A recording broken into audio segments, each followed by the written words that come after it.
السلام علیکم۔ 100 happy days challenge میں خوش آمدید۔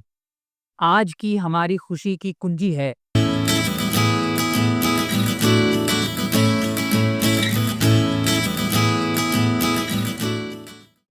آج خوشی کی کنجی ہے ہر وقت پر امید رہی ہے، کیونکہ امید وہ روشنی ہے جو اندھیرے میں بھی راستہ دکھاتی، اور وہ طاقت ہے جو ہمیں گرنے کے بعد اٹھنے کا حوصلہ دیتی ہے۔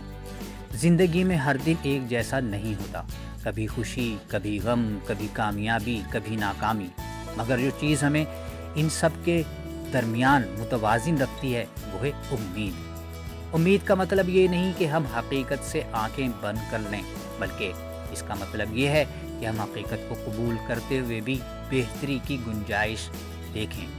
یہ وہ اندرونی یقین ہے جو ہمیں بتاتا ہے کہ ابھی مشکل ہے مگر یہ گزر جائے گی، میں نے پہلے بھی سنبھالا ہے، اب بھی سنبھال لوں، کچھ اچھا میرے انتظار میں ہے۔ امید ہمیں مایوسی سے بچاتی اور عمل کی طرف لے جاتی ہے۔ عملی اقدامات۔ آج خود سے سوال کیجئے، میں کس چیز کے بارے میں پر امید ہوں؟ کون سی ایسی چیز ہے جس کے بہتر ہونے کی امید مجھے آگے بڑھا رہی ہے؟ اپنے ہیپینس جرنل میں لکھیں، میں فلاں چیز کے بارے میں پر امید ہوں کیونکہ۔ اگر کوئی چیلنج درپیش ہے تو اس کے بارے میں ایک مثبت جملہ لکھیں، یہ وقت مشکل ہے مگر میں جانتی ہوں کہ یہ ممکن ہے۔ دن میں ایک بار آئینے میں دیکھ کر خود سے کہیں، میں امید رکھتی ہوں اور میں آگے بڑھ رہی ہوں۔ چاہیں تو کسی اور کو بھی امید دلائیں، ایک مسکراہٹ، ایک پیغام یا ایک دعا کے ذریعے۔ سوچئے ذرا ہٹ کے۔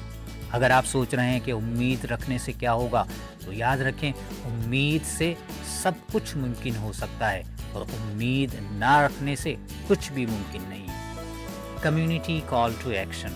آج نیچے کمنٹ میں ایک جملہ لکھیں، میں فلاں چیز کے بارے میں پر امید ہوں اور مجھے یقین ہے کہ ایسا ہوگا۔ #100 ہیپی ڈیز استعمال کرتے ہوئے مائنڈفل پاکستان کو ٹیگ کیجئے اور غور کیجئے کہ جو لوگ آپ کے حلقہ احباب میں نا امید ہیں انہیں امید دلائیے۔ آخری بات، جب ہم پر امید ہوتے ہیں تو ہم صرف حالات کا سامنا نہیں کرتے، ہم اپنی زندگی کو روشنی، طاقت اور یقین سے بھر دیتے ہیں۔